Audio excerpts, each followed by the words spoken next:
I am. Okay. Audrey, cow. She who was dear, she who gave light, suddenly gone, I'm left with just night.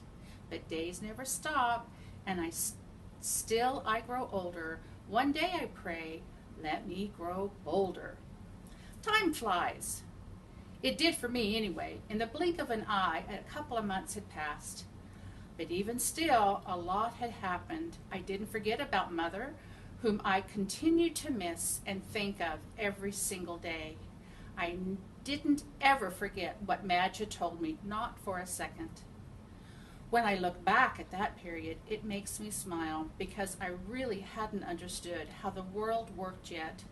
Eddie and I truly thought that the truck could come for me at any moment and that my plan for escape had to happen as soon as possible. I was a desperate cow. We searched the farm's border fences looking for any weakness, gaps, or loose posts that might give way to a shove. The only one worth trying to knock over ended up giving me a painful sliver, and poor Eddie was required to pull it with his teeth. It was not pleasant. Eddie was what you might call a jumpy surgeon. Then I suddenly remembered an important detail from Yvonne of Bavaria's story that I had overlooked. Before slipping into the forest, Yvonne needed to jump over a fence. I relayed the detail to Eddie, suggesting that perhaps I should concentrate on learning how to fling myself over an obstacle, rather than through it or under it. Eddie didn't share my optimism. I admitted that I am not the most athletic of animals, being more graceful with a turn of a phrase than a turn of my body. However, when you take into account for a long friendship and Eddie's gentle soul, I really didn't expect him to fall on his back laughing at my idea for quite so long a time. Eddie, dog. I confess it wasn't very swell of me, but Audrey is a cow, and cows are, well, jeeper, cows are big. And when she was a little calf, Audrey could move quite a bit. And we would even chase each other in short spurts. But I never had seen one adult cow hold up a leg without wondering if they would topple over the next moment. Trying to picture Audrey flying through the air like middle boy Leicester on his outdoor trampoline was too funny. Audrey doing belly flops and backflips and munching over on clover between bounces. No, I shouldn't have behaved that way, the way I did. The situation was serious. Maybe that's why I laughed, to get rid of all the nervousness and fear I had scampering around inside me. Audrey, cow. Ridiculous or not, I had to try, and truthfully, it wasn't pretty. I wasn't a young calf anymore, and trying to push off with my legs required more physical effort than I was used to, not to mention my natural lack of coordination. Seen from Eddie's perspective, I'd probably be laughing too. So, far from any prying eyes, I practiced and practiced for days and eventually could manage a leap over a fallen log. Perhaps leap is too dramatic a word, but I did get over it, and even Eddie was impressed. We both realized that a log was nothing like a border fence, and I was no closer to escaping Abbott's war with this newly acquired ability. Eddie, dog. Then I had an inspiration. I said to Audrey, if jumping over a fence is out of the question, then how about walking over it? She didn't understand, so I had to demonstrate. See, middle boy Lester had been teaching me what he called circus tricks. Back behind Farmer's house, he would place a wooden plank between two ladders. I would climb up on the rungs of the ladder, balance my way across the plank, and go down the other ladder. Gosh, what I'll do to get a treat sometimes. It's embarrassing. But anyway, I dragged the plank out into the field to show Audrey what I was thinking. I put one of it at the end, at the top of the log, as she was learning to jump over. See, to create a slope walkway. Then I simply made my way up the plank to the top and jumped down the other side. Ta-da! Audrey, cow. Eddie thought that if we could find a plank big and strong enough to hold my weight, we could lean it against the top of the border fence, and I could do basically the same trick. Instead of learning to jump higher, I needed to practice maintaining my poise on an incline, which still wasn't easy and still required much practice. But in the balance, so to speak, seemed to be more doable. Oh, I practiced and practiced and failed and practiced over and over. And that was not even putting the wood on an angle yet. Just walking across it flat on the ground was challenge enough. Then we tried spanning it over a gap so I could get used to get over any fears of heights. That was Eddie's concern, which was never my concern until he put the fear into my head.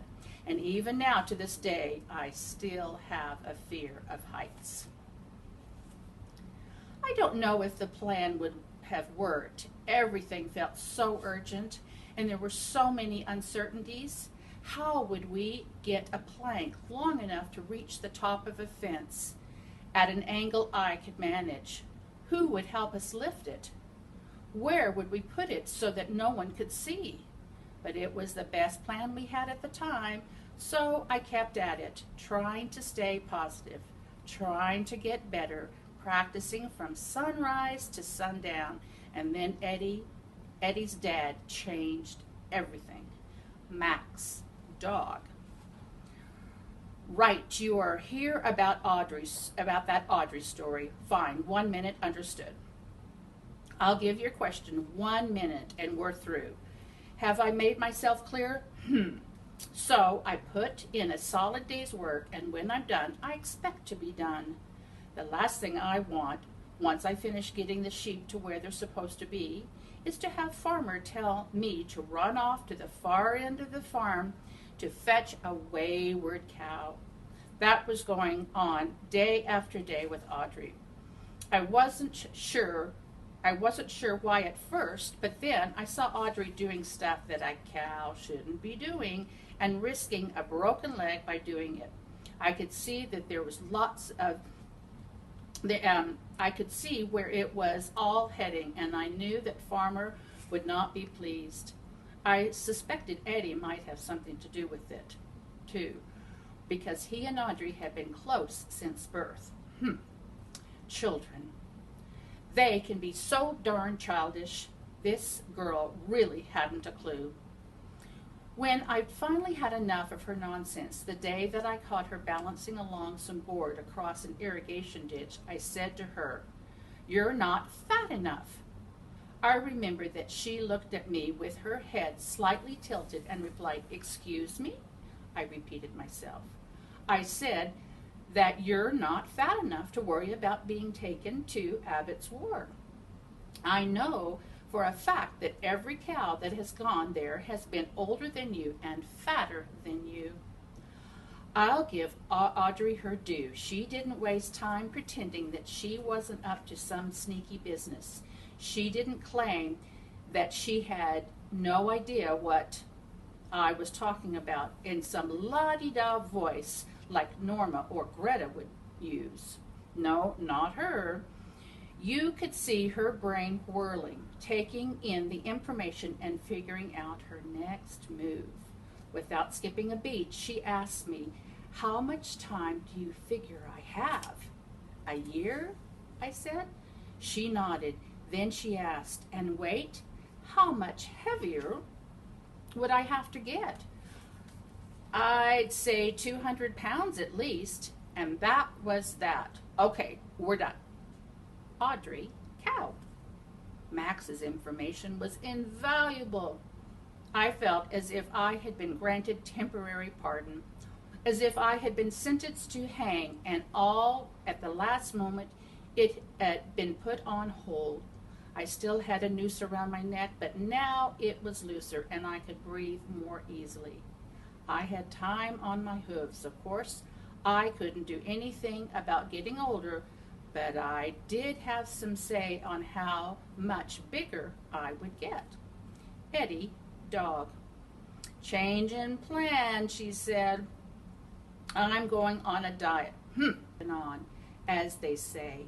It wasn't as if Max's warning had been completely forgotten. The words fatter and older continued to hover around my head like a bothersome mosquito.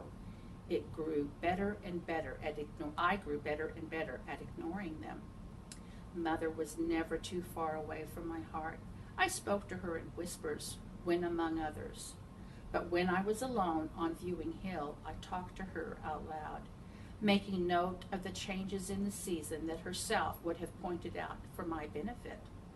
I cherished those times to be close, even though there was a lump of sorrow stuck in my throat.